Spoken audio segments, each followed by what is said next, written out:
Okay, so here we are again, our holistic health hour number 3. So we just have started these. I've been doing Zoom calls with our cancer members for like 7 years now, weekly Zoom calls. We actually do 2 a week now with our full membership, and these courses are new, so we're just started these. So, all right.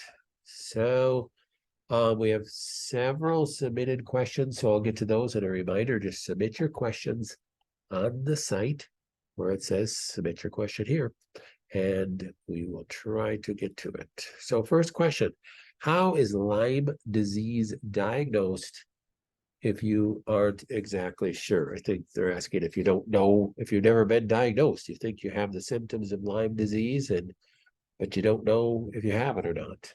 So if you're on the Lyme course, I go into detail with the different tests that you can do.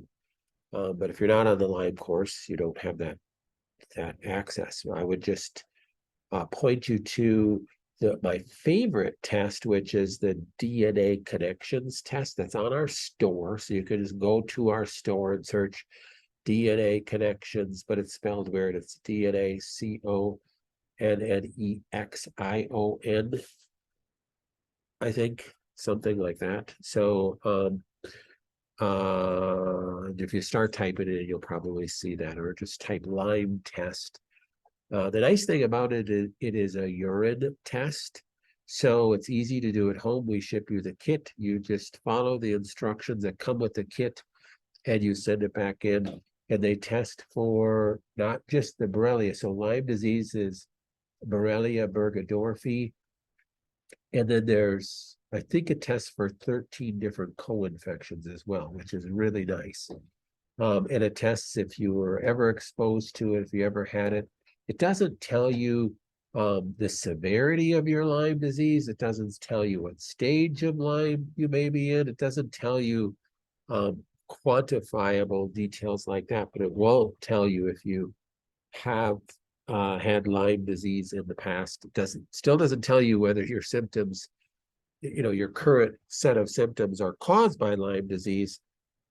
There's no way to tell those things. That is just clinical data that you have to kind of ascertain with the history, and you're still basically just making clinical assumptions and guesses on that. But it's very beneficial if you have like severe symptoms that could tie back to Lyme disease to do tests for that, because that can change your treatment parameters and what you would want to do. So DNA connections is my favorite one, though there's lots of Lyme labs popping up now. There's a lot of different labs that are out there. The Isagenix is much more complicated. And it's much more expensive. So I like the DNA connections the best. How do you know if it's a good idea to do a Cyrex test? So if you haven't dug into any of the sites that talk about Cyrex testing, I don't know what course. I talk about it a lot on the Lyme course. I talk about it on the detox course, and I'm going to go into it in big detail on the autoimmune course that's coming out in January or February, because Cyrex testing is very specific antibody testing. So Cyrex is the name of a lab, and they currently have about 15 different arrays that you can test for. Their most common one is the antibody testing for food antibodies. So for food sensitivities, it is the most specific and comprehensive test available. Matter of fact, I wouldn't even trust any of the other lab tests that are out there for food sensitivities. I would only do the Cyrex. It's also really good for if you're thinking that you have an autoimmune disease. If you have a lot for people that are suspected they have Lyme disease again, and that they have a lot of neuronal issues like brain function issues and such, to do what's called the Cyrex 7X, array 7X, is very valuable because it tests for neuronal antibodies. Do you have antibodies to any brain tissue? That can be really helpful in in your treatment parameters is super helpful, because if you have antibodies to neuronal tissue, there's very specific things that you have to really be careful with. I actually, in the autoimmune course, I'm going to have videos on all of these arrays, so it's going to be extensive. So when is it a good idea to do a Cyrex test? If you suspect an autoimmune disease, if you suspect food sensitivities of any kind, that's where you do a Cyrex test. I think it might have thyroid problems. What's the best test for that? Well, for thyroid issues, that's a standard lab test, and you want to test for do a thyroid panel. Now, just going off the top of my head, I'm going to type some of those things in that you would test for. So typically, if you go into your doctor, you say, I want to have my thyroid tested, they'll test for TSH, which is thyroid stimulating hormone.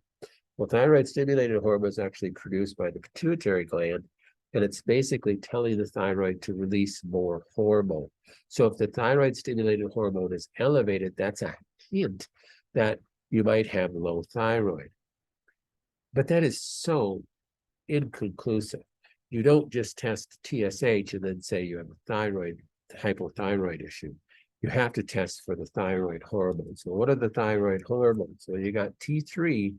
T3 is the active thyroid hormone, but it's really only about 6% of what the thyroid gland produces. The thyroid gland really produces 94% T4. So T4 is not in an active hormone state. It doesn't have any physical activity to any of the cells. T4 then converts to T3 in the liver and in the gut on a timely fashion.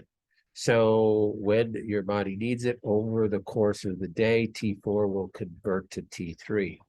Well, the problem is then you want to know how much free T3 and free T4 is. So you would also test for free T3, and you'd also test for free T4.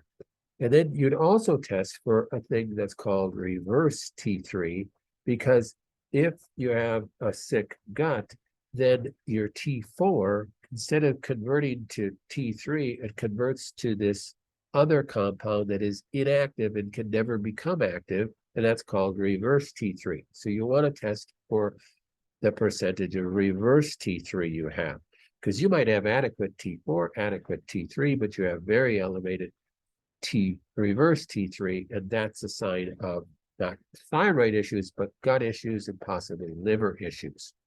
And then you also want to test for TPO antibodies, because that will tell you if you possibly have Hashimoto's. So that is a more complete thyroid panel.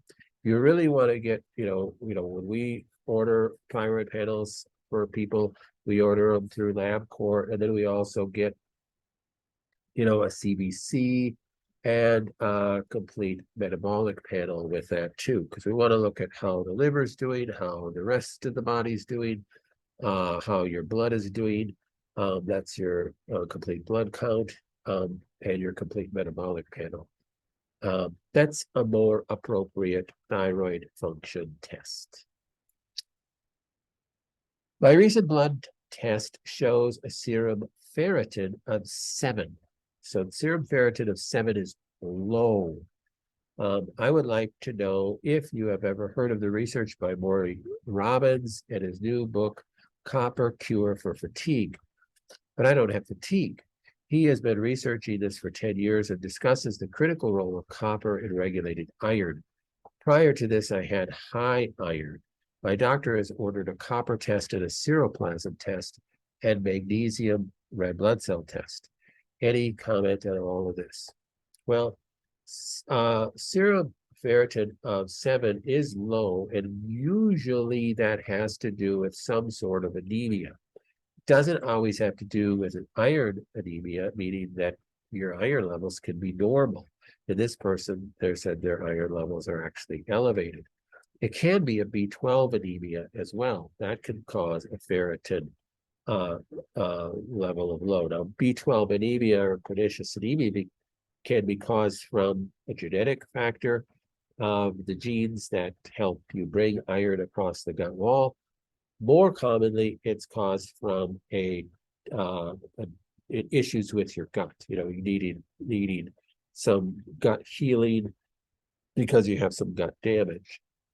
Now, commenting on the copper, the cure for fatigue, I would be very careful about that because there is a whole nother phenomena with copper. People can get way too much copper and end up with copper toxicity. And copper and zinc have a very definitive relationship within your body. And if you have excess copper stored in your tissues, that can be a major thing that leads to cancer. So one of the things you test for in cancer patients quite often is your copper zinc ratio, because it's usually off. You have excess copper and low zinc. So people commonly have a zinc deficiency, especially with excess copper. And if you start taking zinc, you can get sick because you will push copper out of the cells, and you could feel fluish even. So you're getting like a Herxheimer reaction because you're dumping excess copper that could be so harmful to your cells. So I'm not a big fan of taking excess copper. All of our cancer members, we don't let them take supplements with copper. So copper can drive cancer. Copper is what is copper? You need copper, understand, but you should get that in your vegetables. I don't think you should be taking copper in your supplements. Now, a lot of multiple vitamins will have a milligram of copper in there, which is the daily, recommended allowance of copper, which I guess that's fine. But even with our cancer patients, I don't want them to get anything more than that with copper, because copper is a growth factor. Copper increases growth.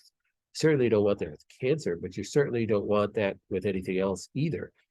So I'm not a big fan of taking copper at all. So I just am not a big fan of that work. Just with what I've seen, a lot of people can have issues, more issues with excess copper than issues with too low of copper. Remember, with any of the minerals, you really need to be careful.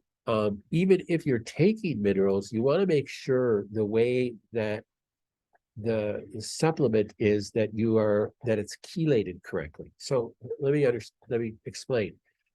There was a big fad going on a couple of years ago that, you need to be cooking with cast iron pans because it's so good for you, because cast iron pans are iron, and that's a good way to get your iron. Matter of fact, they came out with these little cast iron little like little duck or a cast iron little chicken, and you should put it in when you're boiling water for potatoes, throw that right in your pot, because then you'll get some iron from that cast iron leach into your potatoes, and that will be good for you. Or the whole claim of cooking with cast iron, because now you're getting iron, and iron deficiency is an issue, and that's good for you. Well, the only truth of that is that, yeah, iron deficiency can be a problem, but we are not supposed to be eating elemental iron. We're not supposed to be eating iron in the form of ferrous that is in a iron cookware or cast iron doily thing that you'd put into your pot of water. That is not how we get our iron. We don't get our minerals from the soil. We don't eat dirt to get our minerals. We eat plants to get our minerals. Plants eat dirt, and they convert minerals in the soil to a double bonded, it's chelated to an amino acid through a double bond. That's how we should eat our minerals. That's how it's well absorbed, and that's how it can get into our cells. Taking iron or any minerals in a poorly chelated form can actually cause disease. it then is acting like a heavy metal in our body, and it's damaging to our cells. It has to be double bonded to an amino acid. Well, where do you get that? Well, you get it in your plants. However, good supplement companies use a nutritional formulator called Trax, Traacs, I think it is. And there's another company that does it. They actually have two names. One bought out the other one. And that's the good nutritional companies only use those to formulate their minerals. So it'll be like iron as iron biglycinate, or it'll be instead of calcium carbonate, which is limestone from dirt, it'll be a calcium lactate or a calcium that's double bonded to an amino acid, calcium glycinate. Most magnesiums out there on the market are correctly chelated. Now, if you go buy something from Walmart or Target, that's where you're going to get these. That's what is a garbage supplement, because they're just made, the minerals are just made from cleaned dirt, cleaned earth, and you can't assimilate those through the gut. They can actually be damaging to the gut, and the things that the minerals that do absorb through the gut and into the bloodstream can actually be damaging to the blood vessels and can cause bone spurs and all sorts of stuff. You have to get your minerals the proper way. And you see that with copper too. The whole big fad number of years ago was wearing these copper bracelets. Well, because it's copper. Yeah, but it's elemental copper. That's what you're not supposed to suck on a copper pipe, for crying out loud. It's poisonous. That's a heavy metal. That's toxic. It just doesn't make any sense. So it's not good to not know. I mean, just think of it this way. I used to always tell people that lecture on nutrition is that eat things the way God intended us to eat things. We're not supposed to go out there and eat dirt. Plants eat dirt. We eat plants. So that's, if you can think of it that way, it's better. And if you think of any of your supplements that you're taking, you want them as close to the way God created it. That's the better way to do it. And a good supplement company that only sells to professionals is selling good stuff like that. There's just a lot of garbage stuff out there for the public, for the unknowing public. And that's why it's cheaper. Hey, well, I was going to buy your minerals, but they're $32 a bottle, and I got these at Target for $15. Well, yeah, well, you get what you paid for. Okay, so that is all our questions for today. Make sure you ask your questions, put them in the Q&A form on your course, and we'll talk to you again in about 2 weeks. All right, God bless, and I'll be praying for all of you. Bye-bye.